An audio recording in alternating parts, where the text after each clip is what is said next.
semuanya, kembali lagi bersama podcast Suara Didaktika. Saatnya pendidikan bersuara.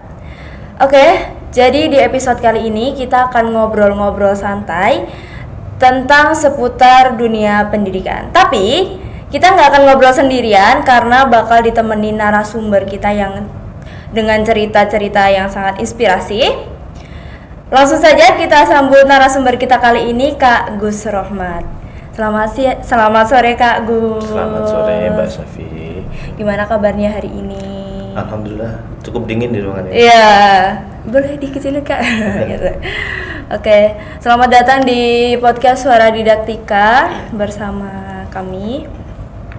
Oke, tadi sempat ngobrol-ngobrol ya Kak di belakang layar gitu. Kalau Kak Gus ini alumni PGSD UNS, boleh diceritakan Kak kisahnya selama menempuh pendidikan di PGSD sampai mengajar saat ini menjadi guru.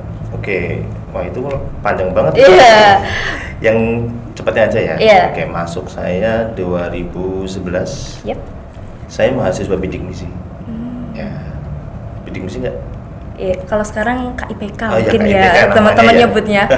Ya, dulu bidik misi angkatan kedua. Terus saya lulus 2015, sempat di sini ya karena saya jauh dari Kebumen, terus ke sini saya nggak ingin di kuliah inisiasi ya, maka saya ikuti beberapa organisasi. Yang pertama di Hima ini, yang kedua lalu ada di SKI sekarang masih ada? Masih. Ada, terus di HMJ juga, terus ada juga ke DEMA juga, Dewan Mahasiswa. Oke. Sampai lulus di 2015. Berarti memang dari awal ini passionnya Kak Gus itu memang bertujuan untuk menempuh pendidikan menjadi seorang guru gitu, atau mungkin ada cerita lain di baliknya gitu ya, mungkin gini. Jadi penasaran ya buat teman-teman. Ya, saya daftar ke UNS atas kemauan dan PGSD atas kemauan saya sendiri. Ya, biasanya kan kalau teman-teman saya kebanyakan itu ya kemauan orang tua. Iya. Gak tahu kalau angkatan sekarang. Oh, kalau sekarang masih kayaknya ya, relate ya, banget. Ya, kalau saya kemauan sendiri, saya yang daftar sendiri, saya ngeklik sendiri. Dengan waktu itu harapannya adalah kayaknya kalau saya jadi guru SD itu peluang saya kembali ke Kebumen waktu itu besar peluangnya. Okay. Tapi kecantol di sini. Jadi ketemu istri ya di sini.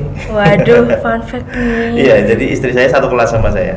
Okay. Terus alhamdulillah ketemu kerja juga di sini gitu. Jadi makanya ya kalau ditanya tadi apakah passionnya untuk ngajar, ya saya suka anak-anak. Makanya saya mendaftar PGSD. Gitu. Oke, langsung aja mungkin kita kan mau bahas tentang dunia digital nih Kak sebenarnya. Iya. Gimana sih? Kan Kak Gus ini sudah berpengalaman ya, maksudnya sudah mengajar lama gitu. Kira-kira perkembangan zaman termasuk digitalisasi ini berpengaruh nggak sih ke dunia pendidikan gitu selama Kak Gus mengajar? Oke, sangat berpengaruh ya. Tapi yang jelas begini, dulu waktu saya SD ya, SD itu berarti tahun 2000, saya lulus 2005 SD. Waktu itu kami belum ada komputer pegang sama sekali karena di desa ya. Saya baru pegang komputer di SMP.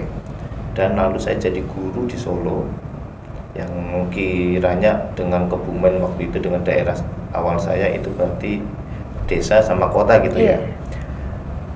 Tetapi di Solo saja SD waktu saya masuk masih belum pegang komputer sama sekali. Okay. Jadi kalau dibilang apakah sudah ada digitalisasi, ada, tapi ternyata belum terlalu merata ke semuanya dan tidak semua orang merasa penting.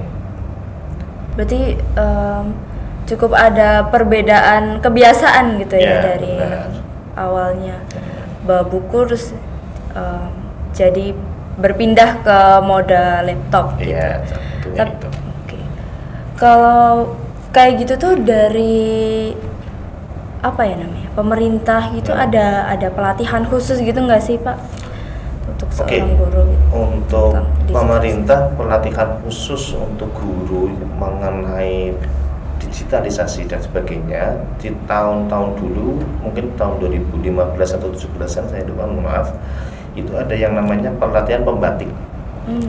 Pembatik TIK-nya belakang itu untuk digitalisasi.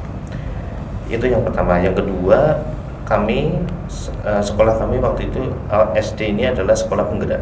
Nah, di sekolah penggerak ternyata kami waktu oleh menteri yang sekarang, maaf kena kasus atau apa gitu ya. Karena salah satunya adalah kami memanfaatkan produknya, yaitu Chromebook. Oh iya, saya dengar itu. Udah dengar ya. Nah, jadi sekolah kami juga mendapatkan Chromebook, karena hibah Chromebook karena menjadi sekolah penggerak.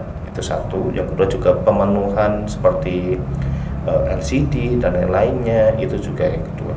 Lalu yang ketiga ada pelatihannya, bagaimana ke guru kami, kebetulan saya yang dikirim, bagaimana kami itu memanfaatkan Chromebook yang baik itu. Terus yang sekarang kementerian sekarang itu memberikan seperti ini, IFP ya namanya ya. IFP di setiap sekolah, alhamdulillah sekolah kami juga dapat. Jadi sebenarnya digitalisasi di guru ini adalah sebuah keniscayaan, dan alhamdulillah kementerian juga sudah memberikan sarana prasarana dari sedikit demi sedikit, walaupun sebenarnya itu belum cukup. Iya. Bagaimana tuh? Belum cukupnya adalah kalau kami para sekolah itu hanya menunggu dari pemerintah, kapan akan terrealisasi semuanya. Karena belum cukup itu, maka saya di sekolah saya yang sekarang di SD Negeri Karangasem 4 ini, saya juga mencanangkan digitalisasi. Yang pertama adalah setiap kelas saya pasang LCD. Jadi LCD itu nggak bisa itu kita nunggu dari pusat. Kalau nunggu dari pusat pasti lama. Memang harus direncanakan dulu. Direncanakan benar melalui dana BOS. Dana BOS, benar. Masih ada ya dana BOS itu. Harus ada. Kalau nggak ada nanti gimana jalannya itu sekolah-sekolah. Nah, melalui perencanaan dana BOS yang baik dan yang berpikir untuk kemajuan, saya bersama Dewan Guru, bersama kepala sekolah, alhamdulillah semuanya sepakat. Jadi sekolah kami sudah memberikan salah satunya tadi LCD setiap kelas. Itu sebuah, walaupun itu sebenarnya hal yang biasa ya. Tapi di sini di kampus masih pinjem-pinjem nggak kalau ke kelas? Di beberapa ruangan masih huwar ya. Iya. Maka segera minta ke Kaprodi ya, biar semuanya masuk. Mahasiswa aja, UNS saja itu nggak punya kok setiap kelas gitu kan ya. Nah, maka saya di kelas saya sediakan itu. Pemanfaatannya bagaimana? Satu, karena kami menyediakan LCD di setiap kelas, maka kami harus juga menyediakan laptop ke setiap guru. Itu juga harus melalui perencanaan BOS. Begitu. Jadi penyediaan itu tidak bisa kami lakukan dalam setahun. Pengalaman kami di SD Negeri Karangasem 4 itu, kami bisa menyediakan itu semua bisa 3-4 tahun baru terselesai. Wah, prosesnya lama banget ya ternyata ya. Itu untuk masalah perangkat aja. Jadi belum masalah yang pemanfaatan yang lebih mendalam lagi. Kalau pemanfaatan lebih mendalam, alhamdulillah sekarang kan lagi ada pelatihan coding, dengar ya? Iya, pelatihan coding itu katanya dimasukkan dalam kurikulum. Oke, benar. Nah, mulai dimasukkan kurikulum kan tahun ini. Sekolah saya sudah ada ekstra TIK dari tahun lalu. Di jenjang SD ya Pak? Di jenjang SD. Keren banget sih. Iya, karena memanfaatkan Chromebook itu tadi. Iya. Fun fact-nya adalah Chromebook itu di beberapa sekolah itu hanya dipakai setahun sekali. Untuk apa? Untuk ujian biasanya. Untuk ujian ANBK. Masih dengar ANBK? Masih. Mendengar ya. Nah, untuk ANBK itu banyak sekolah itu yang hanya ANBK nya digunakan untuk ANBK. Sementara saya melihat dan Dewan Guru eman-eman lah kalau ini kita sudah dikasih Chromebook kok tidak dipakai secara optimal. Maka dari itulah dari tahun lalu mungkin sudah tahun ketiga ini ya, itu kami ngadain namanya ekstra TIK, di mana anak-anak itu diberikan pengalaman untuk menggunakan Chromebook itu sendiri gitu. Tapi untuk tadi kan ada program pengadaan LCD seperti itu untuk sarana prasarana. Kira-kira itu tuh bagian dari program guru penggerak atau atau memang ada usulan gitu dari sekolah? Ini kenapa kok nyinggung guru penggerak jadinya? Soalnya tadi Kak Gus tuh sempat menyinggung kalau ada sekolah penggerak gitu, atau mungkin selinier gitu pembahasannya. Jadi gini, saat saya masuk menjadi guru di sekolah saya yang sekarang tahun 2019, yang ada LCD-nya hanya satu kelas di kelas 6 saja. Kebetulan saya waktu itu guru kelas 6. Tapi saya berpikir nggak mungkin kayak gini terus nih. Solo kota, masa SD-nya nggak ada kayak gini, ya kan? Kalau di daerah mungkin, nah kalau di Solo harusnya lebih bagus lagi. Akhirnya ya dengan inisiatif pribadi dan dukungan dari kepala sekolah dan dari teman-teman dewan guru semuanya, kami mengusulkan bahwa setiap tahun harus ada pengadaan seperti LCD itu, laptop itu untuk guru. Jadi guru datang seperti kayak mungkin ke BUMN lah ya. Jadi kalau mereka ke kantor jadinya. Jadi laptop itu adalah inventaris sekolah dan isinya adalah untuk kegiatan sekolah yang dipakai oleh guru tersebut. Kayak gitu. Jadi itu memang harus ada perencanaan sendiri. Nah, mengenai sekolah penggerak tadi, sekolah penggerak itu ada di tahun 2021 kalau nggak salah. Jadi ternyata dengan semangat digitalisasi tadi yang pertama, kebetulan sekali keberuntungan kami ketemu dengan program tersebut. Jadi ketemu di program tersebut, akhirnya sekolah kami jadi bisa lebih cepat dalam hal digitalisasi. Lebih diprioritaskan gitu ya karena program. Kalau diprioritaskan enggak juga. Enggak juga, karena kami sebenarnya enggak tahu kalau sekolah penggerak itu akan mendapatkan hibah itu. Oh, gitu ya. Ya, jadi waktu itu alhamdulillah, karena kepala sekolah kami waktu itu namanya Bu Sri Rezeki. Sekarang beliau di SD Negeri 15 di Kota Barat. Beliau daftar aja, yang penting ada kesempatan daftar sekolah penggerak, akhirnya daftar. Belum tahu benefitnya di belakang ternyata seperti itu. Jadi ternyata semangat itu, kalau semangat positifnya di situ, ternyata ketemu jalannya kok. Alhamdulillah seperti itu. Itu mengenai perangkat-perangkat saja. Untuk tadi sempat disinggung kalau ada ekskul TIK. Nah, respon dari siswa seperti apa gitu Pak tentang ini? Sepertinya menarik gitu. Menarik. Gurunya memang kami ya seadanya dulu. Dulu ya saya sendiri yang ngampung. Gitu. Alhamdulillah ada ya, sekarang ada tenaga ekstra, guru ekstra gitu ya. Menarik karena setiap jamnya TIK, anak-anak itu pasti bilang, Bu, pakai Chromebook, Bu, pakai Chromebook gitu. Mereka langsung siap-siap ambil Chromebook, excitednya di situ. Karena memang anak-anak sekarang ya, mereka kalau hal-hal berbau seperti itu suka sekali. Alhamdulillah sampai sekarang ada juga yang akhirnya dia bisa mainin Canva untuk menghias kelas sendiri, jadi secara mandiri seperti itu. Ada yang dulu ya kami main lomba, ini yang rutin adalah kami gunakan untuk ulangan.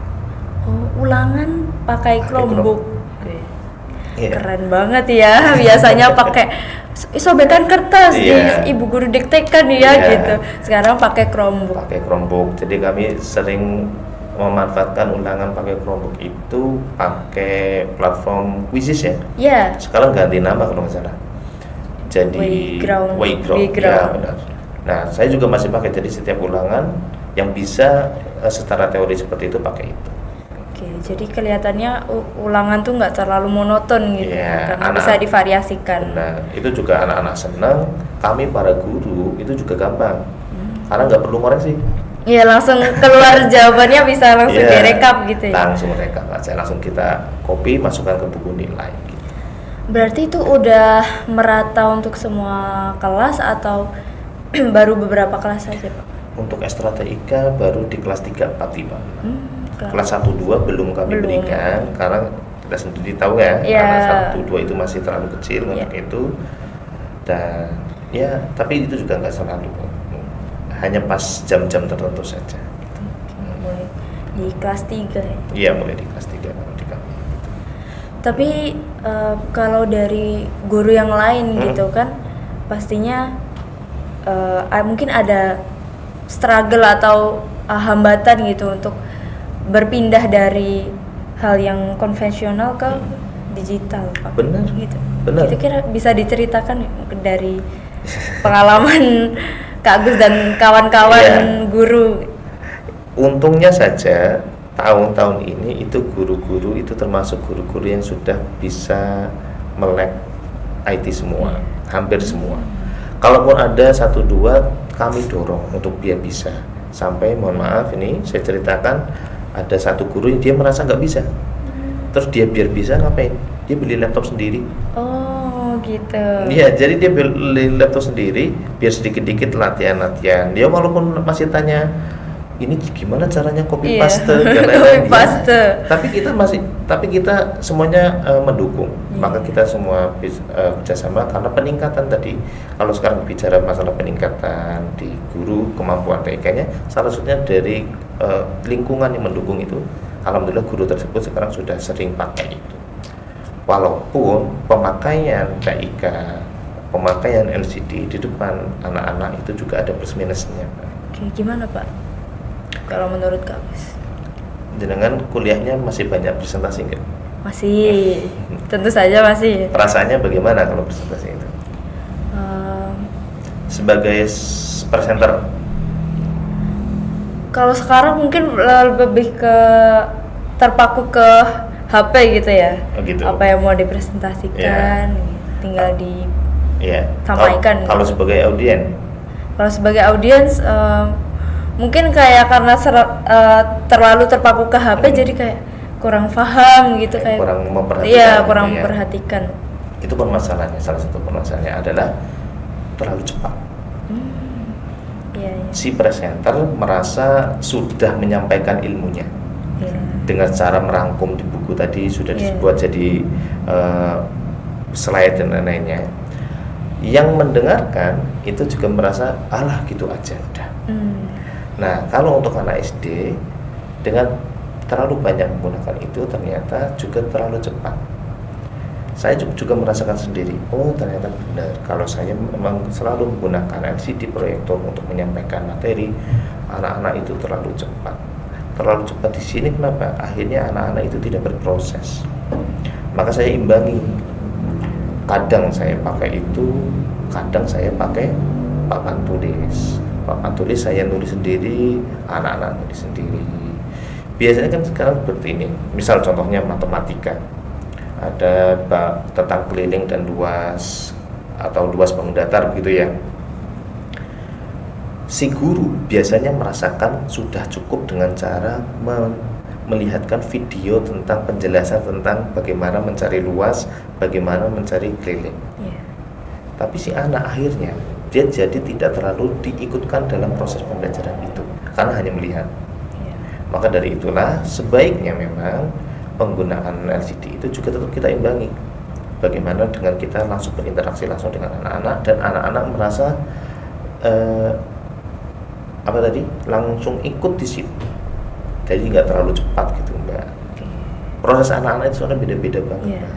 Apalagi mohon maaf ini masih anak-anak yang terkena COVID nggak ya? Mungkin ya. Kayaknya iya.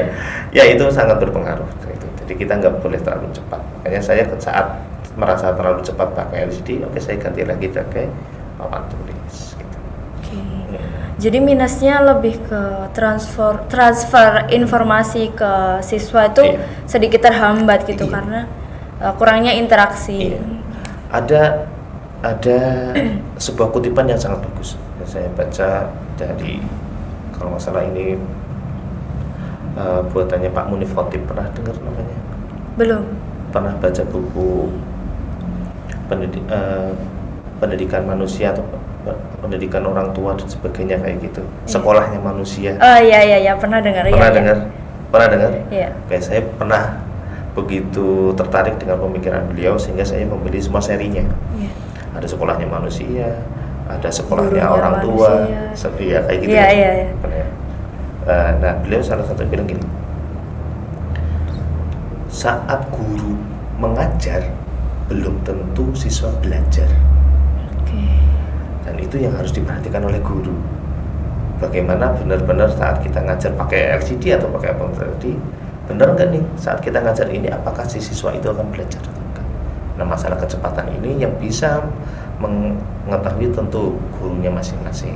Saya bukan berkata bahwa saya sudah bagus sekali jadi guru, enggak. Saya pasti masih banyak kekurangan untuk anak-anak. Saya mungkin terlalu galak untuk anak-anak. Anak-anak di sekolah saya itu bilangnya saya galak kayak gitu. Ya, jadi saya kurang dekat dengan anak-anak. Tapi dalam hal posisi pembelajaran untuk di kelas 5, untuk hal kognitifnya memang saya agak kenceng ke anak-anak. Itu ya. Jadi pernah baca bukunya tadi? Sekilas pernah baca karena ada tugas mata kuliah gitu ya. Kebetulan referensinya kan ada buku itu. Iya. Terus dibaca sekilas gitu. Iya. Dan sepertinya lumayan menarik ya, tapi belum Bagus. dilanjutkan lagi. Untuk usia kalian mahasiswa itu sangat menentang apa yang sudah ada di kuliah, teori-teori kuliah, dan itu bagus untuk menambah referensi kalian. Gitu. Gitu.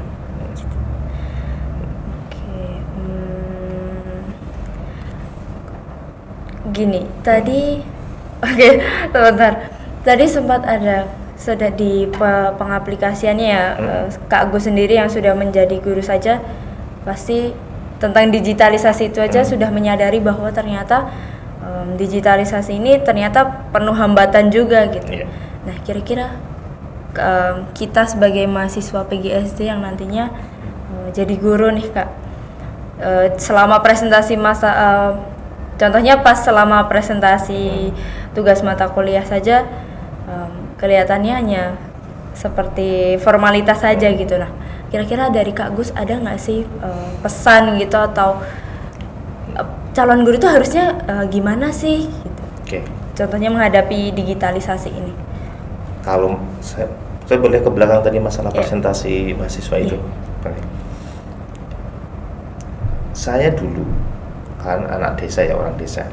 Saya membayangkan kuliah itu penuh dengan dialektika.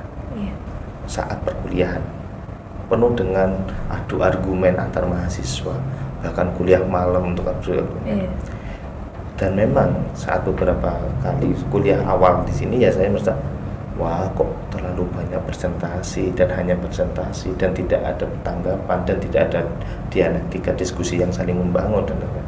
Makanya saat presentasi itu saya sering melontarkan pertanyaan kayak gini. Kan tadi jenengan tanya ke saya ya, tapi saya balik tanya kan? Iya, gitu ya, interaksi. Merasakan kan? Iya. Ya, saya ke teman-teman waktu itu pun saya sering kayak gitu, waktu presentasi. Dan pemahaman saya waktu itu saya nggak pengen sendiri,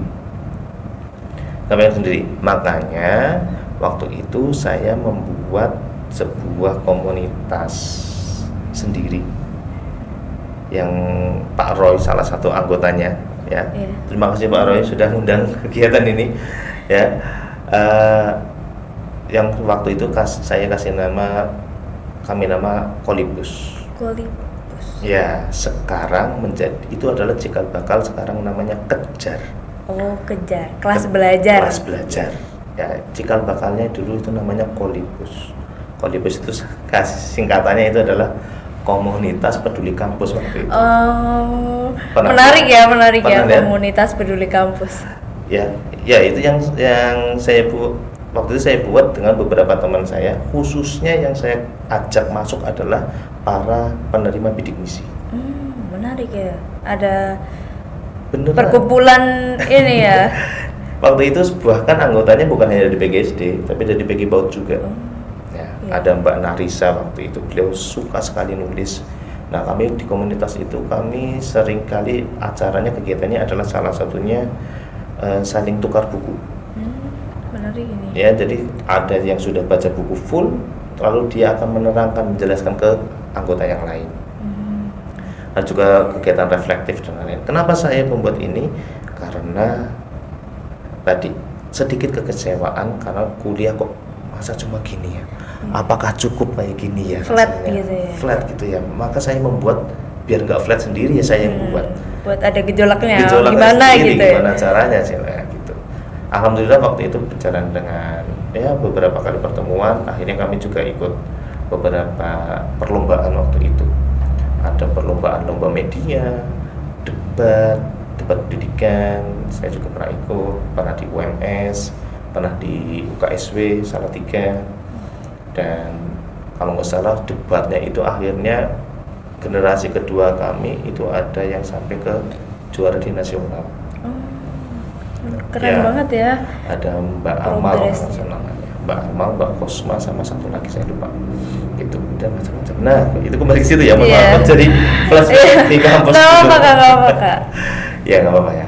Ya, flashbacknya seperti itu. Maka kalau kalian tadi pesan untuk mahasiswa PGSD, persiapan untuk guru, menjadi guru besok, kalian nanti menentukan nasib kalian sendiri. Kalian kok yang mau diperbudak oleh TIK atau IT atau digital ini, atau yang memanfaatkan dengan baik. Bagaimanapun, digitalisasi itu semuanya hanyalah alat. Yang paling penting itu adalah guru. Terserah nanti gurunya mau pakai apa, ya, mau pakai kapur, mau pakai apa, asal penyampaiannya bisa dengan bagus, itu bagus. Ya, jadi yang penting adalah siapkan dari kalian masing-masing, mahasiswa masing-masing, belajar yang baik. Tahu nggak, saya sangat merindukan suasana kampus. Nah, makanya tadi kalau saya ngobrol sama Pak Roy, ayo kuliah S3 dan lain-lain. Salah satunya itu. Ya, benar. Sampai sekarang saya masih mencoba peruntungan atau perhitungan yang baik karena saya sudah berkeluarga, ya. Makanya saya harus ya direncanakan dengan baik jika mau masuk kuliah. Maka saya senang kalau saya diundang ke sini. Kenapa? Saya masuk ke dunia kampus itu senang banget. Salah satu keinginan saya adalah saya ingin menjadi praktisi yang akademis. Tahu maksudnya? Guru itu praktisi, dosen itu akademisi. Maka saya pengen menjadi guru yang akademis. Ataupun biasa kalau sekarang ada dosen yang pengen akademisi yang praktis. Macam-macam seperti itu. Itu masuk. Salah satu seperti itu. Ya. Oke, mau jadi.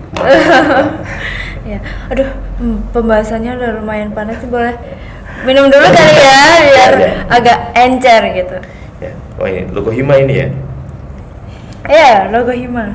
Himpunan. Dari dulu nggak pernah ganti ini. Ini tercetus dari angkatan Kak Gus bener? Enggak, itu angkatan sebelum saya. Iya. Iya, sebelum saya itu udah lama. Ada angkatannya Mas Fajar atau siapa itu. Ya. Tahu kan artinya masing-masing? Ya, belum kan. Maaf ya. Ada ya. Ada RT aja, silakan dibaca. Iya. Oke. Ya. Oke. Dan apa ya? Apalagi nih ya yang mau dibahas? Oke. Kan tadi Kak Gus sempat cerita juga kalau ada itu ya proses proses tumbuhnya kelas belajar tadi. Oh iya. Oke. Itu kan sampai sekarang juga masih sebenarnya kan sudah berjalan cukup lama ya berarti Kak Gus. Kalau saya lihat-lihat nih sebenarnya mahasiswa sekarang tuh kurang termotivasi gitu buat ikut kegiatan-kegiatan. Contohnya kegiatan kelas belajar atau perlombaan-perlombaan kayak males ngapain sih gitu. Nah, menurut Kak Gus gimana ya dengan adanya kasus seperti itu gitu? Wah, itu dalam banget itu. Ini sebenarnya kayak pertanyaan nyempil aja sih sebenarnya gitu. Ya. Oke, yang pertama kalau dari saya pribadi memang sih alasan pertama adalah motivasi masuk kuliah dulu aja. Iya. Nah, itu jadi kesana banget ya jadinya ya. Ya, tapi setelah itu saya beberapa kali mendapatkan pelatihan waktu jadi masih mahasiswa juga. Salah satunya seperti ini. Si pemateri ini bertanya, kalian mau ngapain di sini? Niat kalian apa di sini? Iya. Kalau niat kalian hanya mencari teman, kalau pas kuliah terus nggak dapet teman, terus gimana? Buat apa gitu? Terus kecewa. Iya. Kalau niat kalian hanya untuk misal agar biar dapat sangu, ternyata mohon maaf ada suatu kesempatan jadi nggak disangoni sama orang tua, kalian harus gimana? Ya, maka dari itu setelah kalian menjalani di sini, yang pertama adalah silakan perbanyak niat atau motivasi kalian, tulis aja. Kalau ini nggak tercapai ganti yang ini nggak tercapai ganti yang ini. Ini bahasa simpelnya adalah kita menyesuaikan dengan ekspektasi kita. Tadi, wah kok teman-teman nggak semangat ya? Udah, dari kamu aja yang semangat. Ya, siapa tahu dari kamu yang semangat nanti bisa nyebar kok ke teman-teman yang lain. Ya, maka dari semangat itulah saya kemarin dulu itu membentuk salah satunya itu. Ya, kalau saya pribadi memang saya suka untuk belajar dan mau belajar. Kali di SMA, di SMP latihan organisasi, maka di kuliah ini saya pengen juga berorganisasi seperti itu. Ya sampai sekarang di masyarakat akhirnya juga terbawa berorganisasi. Dengan pemahaman seperti itu ya akhirnya membuat saya jadi selalu pengen terlibat gitu. Sama pemahaman bahwa saya ingin selalu bermanfaat. Kalau hanya untuk prestasi mandiri dan lain-lain ya saya nggak usah ikut rame-rame kan ya. Mungkin banyak yang teman-teman itu ya nggak apa-apa juga, itu nggak salah juga karena motivasi di awal tadi berbeda-beda. Silakan yang di mahasiswa PG ini, hal yang pertama harus kalian sadari nih, ancaman persaingannya itu sangat ketat. Kalian masuk sini saja persaingannya sangat ketat. Iya, ketat banget. Ketat banget. Iya. Ngalahin kedokteran dulu. Iya, benar. Sampai sekarang masih ngalahin kedokteran. Masih. Di angkatan saya dulu ya, PGSD itu SNBT ya. Iya. UTBK itu bahkan PGSD itu persaingannya masih top 10 ya. Top 10. Masih bersanding sama kedokteran yang top 2 atau top 1 mungkin di UNS gitu. Iya. Makanya dengan persaingan seperti itu disadarilah, disadari silakan. Berarti harus menyiapkan yang lebih baik daripada yang lain gitu ya, dengan cara apapun itu, berorganisasi, belajar, baca buku dan lain-lain. Dan yang baca buku itu saya yakin pasti sedikit juga yang suka baca buku. Iya, apalagi udah di zaman serba smartphone ya kayak gini, buku kayaknya udah kayak apa gitu. Malah kemana-mana. Iya, oke, mungkin pembahasannya udah lumayan panjang banget nih. Dari awal yang bahas digital jadi bahas pengalaman yang tentunya mungkin bisa diambil hikmahnya gitu ya. Oke. Pesan untuk masalah digitalisasi untuk pendidikan ya. Beberapa negara yang maju kemarin, beberapa bulan ini ada berita bahwa mereka kembali kepada hal-hal yang dasar. Yeah. Seperti nggak pakai komputer atau tablet untuk nulis, mereka pakai nulis tangan lagi. Ya beberapa pernah dengar beritanya. Pernah dengar. Mereka menyikapinya seperti itu. Ternyata memang untuk beberapa negara itu mereka sudah mulai menyadari bahwa menulis dan lain-lainnya itu adalah keterampilan dasar. Maka kemampuan dasar itu jangan sampai hilang. Digitalisasi kalau bisa dibilang itu adalah sebagai, kalau kemampuan dasar tadi sebagai akarnya, maka digitalisasi tadi adalah sebagai batangnya. Jadi kalau akarnya nggak kuat nih, maka batangnya mungkin pohonnya bisa tumbang ya. Maka kemampuan dasar itu tetap harus dikuatkan dulu. Digitalisasi hanyalah alat, baik itu nanti kita menggunakan alat sebagai apa. Contohnya sekarang banyak guru yang jadi influencer. Iya, betul. Ya, itu hanya alat saja. Yang paling utama apa terus? Kenapa disebut guru? Transfer ilmunya ya yang penting ya. Kita bisa disebut guru karena kita punya siswa. Iya. Kalau kita nggak punya siswa, kita nggak punya murid, kita nggak bisa disebut guru. Mereka disebut siswa karena mereka ada gurunya. Makanya saling seperti itu. Ya, maka dari kemampuan dasar jangan sampai hilang sehingga saling kita beriringan, seimbang lah. Jangan sampai hanya selalu menggunakan digitalisasi, lalu kita kaget digitalisasi semuanya harus pakai digital, enggak juga. Buktinya tadi negara-negara maju malah sudah kembali ke menulis dasar, kemampuan dasar dan lain-lain ya. Jadi pesan saya untuk mungkin calon-calon guru ya, teman-teman mahasiswa PGSD, kuasai kemampuan digitalisasi itu, tapi jangan dilupakan kemampuan dasarnya, ya, gitu. Oke. Tadi sempat bahas digital. Kalau kita bahas ke ilmu-ilmunya ya Kak, kira-kira guru tuh sebagai guru gitu ada itu nggak pelatihan tentang mata pelajaran gitu nggak? Oh, ada banyak, ya. Saya pernah mengikuti guru penggerak, ya. Kalau tadi ada sekolah penggerak, ini ada guru penggerak. Saya mengikuti itu tahun lalu. Saya juga beberapa kali mengikuti pelatihan untuk meningkatkan kemampuan saya dalam mengajar matematika. Yeah. Itu saya mengikuti di SIKIM namanya, ya. SIKIM pernah dengar? Ya lumayan baru ya sebenarnya.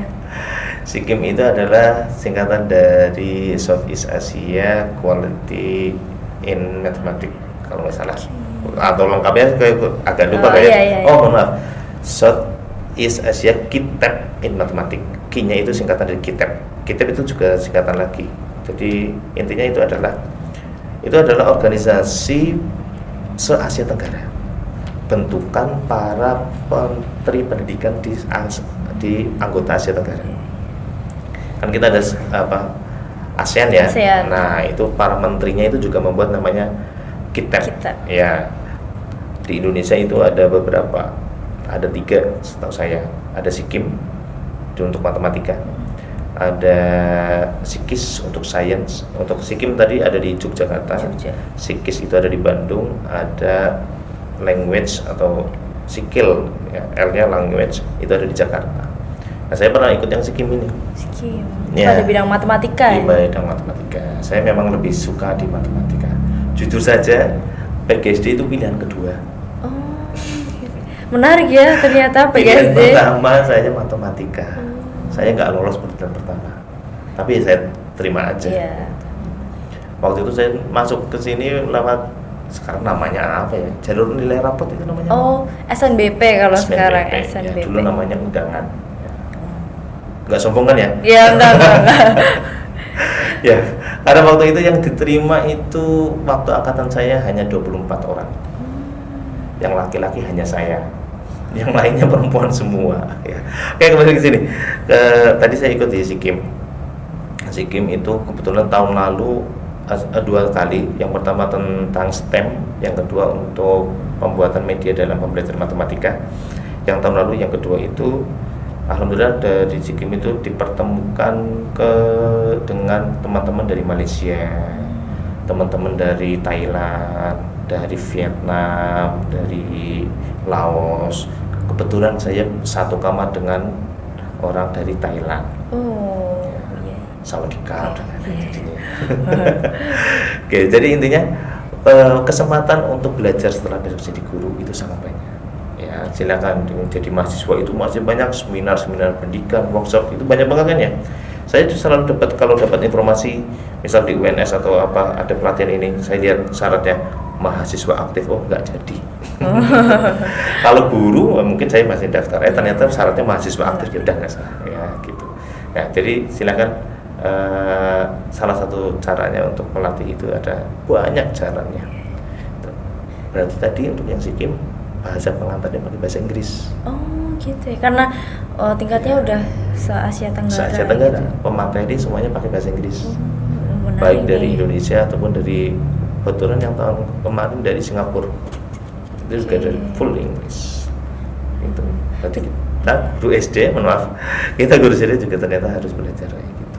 Kalau saya pribadi, saya mikir, wah penting ini saya untuk bahasa Inggris. Makanya saya dulu ambil les Bahasa Inggris. bahasa Inggris untuk mempertajam.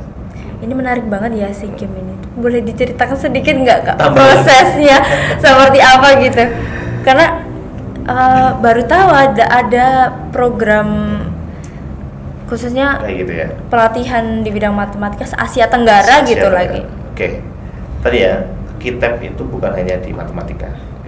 Yang di Indonesia itu ada 3. Yang di Malaysia ada. Namanya Reksam. Ya, jadi alumni yang pernah ikut itu SIKIM. beberapa SIKIM ataupun SIKIS ataupun yang lain itu ada yang dikirim ke sana Waktu itu teman saya ada yang tahun ini, jadi tahun lalu itu di Sikkim, tahun ini dia di Malaysia. 1 bulan lagi di sana. Wah, jauh lebih lama dari Sikkim ya malahan Sikkim ya. hanya 2 minggu. Jadi pelatihannya kami diasramakan karena dia punya asrama sendiri, satu kamar satu asrama dengan berbagai macam dari negara lain dan dari daerah lain. Kami harus seleksi dulu. Seleksinya bisa ada seleksi tentang matematikanya karena di Sikkim ya, sama seleksi tentang bahasa Inggrisnya. Alhamdulillah saya waktu itu lolos, jadi bisa. Ternyata lumayan banyak juga yang daftar. Lalu saya pengen daftar yang lain, saya belum lolos. Ya, nggak apa-apa. Masih ada kesempatan. Ya, Sikkim ini salah satunya tadi berfokus untuk pengembangan pendidikan matematika. Jadi matematika sampai sekarang itu selalu berkembang. Bahkan bukan berkembang sih, pemahamannya yang harus dikembangkan. Guru-guru itu pemahamannya harus dikembangkan. Mohon maaf, saya S2-nya bukan di UNS ya, dan saya mendapat pengalaman ternyata pendekatan di UNS dengan universitas lain itu beda juga. Saya mendapatkan beberapa materi yang lebih dalam lagi saat di S2 itu. Maka sekarang silakan mahasiswa nih mau PPG atau mau buat S2, semuanya ada jalannya untuk cari ilmu gitu. Lagi ya. Gitu. Setelah Sikkim ini penasaran juga ya outputnya atau ada nggak sih dampaknya di pembelajaran ke siswa setelah lulus dari pelatihan itu gitu Pak? Ada, tentu saja ada. Secara yang eksplisit ataupun yang langsung itu pembelajarannya ada, karena kami juga ada penagihan tugas bagaimana implementasi ilmu yang didapatkan di Sikkim terus kita ajarkan di kelas lalu kita laporkan, itu ada. Secara kognitif saya juga mendapatkan beberapa insight yang berbeda tentu saja. Oleh media dalam pembelajaran, oleh tentang bagaimana apa web yang bisa digunakan untuk pembelajaran matematika. Yang paling saya senangi adalah tetap oleh untuk kognitif saya, pemahaman saya tentang matematika dan lain-lain. Matematika susah nggak? Susah. Dosennya siapa? Belum dapat mata kuliah. Belum dapat matematika ya? Oke, matematika dasar?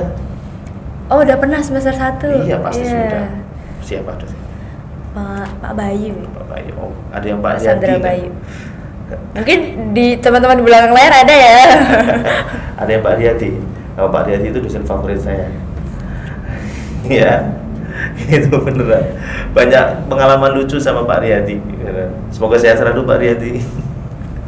Ya, saya pernah tidur waktu kuliahnya Pak Riyadi. Waduh, Pak Riyadi. Iya, beneran saya tidur dan saya ketahuan sama Pak Riyadi. Tapi waktu itu saya ini cerita aja ya. Pak Riyadi tahu saya tidur, ayo Mas Gus maju. Saya disuruh maju, suruh ngerjain. Yeah. Bisa ngerjain, kembali lagi, duduk lagi. Duduk lagi, saya tidur lagi. Jadi momen menarik yang keinget sampai saat ini ya. Saya tidur lagi, ketahuan lagi sama Pak Riyadi. Saya disuruh maju lagi untuk ngerjain lagi. Sebenarnya saya bisa, cuma agak lama dikit. Saya harus menyusun kata-kata yang benar. Tapi karena Pak Riyadi sudah mungkin nggak sabar sama saya, disuruh saya udah sana cuci muka gitu. Biasanya kayak gitu juga sih. Ya, sehat-sehat Pak Riyadi ya. Jadi setelah menurut Kak Agus setelah Sikkim ini itu ya, kalau siswa kan anggapannya matematika pasti jadi sesuatu yang rumit nih, susah, pusing gitu. Tapi setelah Sikkim ini pasti ada inovasi-inovasi gimana sih cara menyampaikan matematika yang menyenangkan gitu ya pastinya. Oke, yang pertama ini malah jadi kuliah berapa 2 SKS ini ya. Jadi bagi saya matematika, saya dapatkan sebuah ilmu saat kuliah S2 bahwa matematika itu bukan sekedar mata pelajaran. Matematika itu adalah salah satu sarana untuk mengantarkan ilmu bersama dengan bahasa dan metodologi. Jadi sarana pengantar ilmu ada 3 nih, matematika, bahasa, sama metodologi. Ya, nah dengan matematika kita bisa memahami sesuatu kasus sosial bahkan itu dengan lebih baik. Dengan matematika kita bisa memahami pola tingkah laku orang dengan lebih baik. Kira-kira seperti ini, habis ini harus begini gitu. Makanya sekarang pendekatan saya ke matematika ke anak-anak, khususnya SD, khususnya kelas saya, maka saya ajarkan anak-anak benar-benar dasarnya. Semoga saja anak-anak bisa menguasai dengan baik. Kalau dasarnya nggak kuat, kan matematika berlevel kan ya? Iya. Pertama kelas 1 bilangan sampai 20, lalu sampai kelas 2 sampai 50, kelas 3 ketemu perkalian, kelas 4 ada pembagian. Nah, kalau dosa kami para guru dulu nih ya adalah kami tidak menyesuaikan kemampuan kalian saat jadi murid SD itu selevel dengan kemampuan di matematika itu. Contohnya begini, ada sekarang siswa yang belum paham, belum hafal ataupun belum paham apa itu perkalian, tapi sudah diajari tentang volume. Gimana gitu coba? Pusing ya mesti ya, ya. Akhirnya bingung. Akhirnya anak-anak jadi nggak suka matematika. Ya itu dosa para guru. Ini maaf ya, saya kritik diri sendiri. Ya, kritik para guru juga. Nah itu dosa para guru benar. Apalagi guru SD kayak gitu. Dia belum bisa matematika level ini, tapi sudah diajari level yang lebih tinggi. Pasti anak-anak jadinya pusing semua.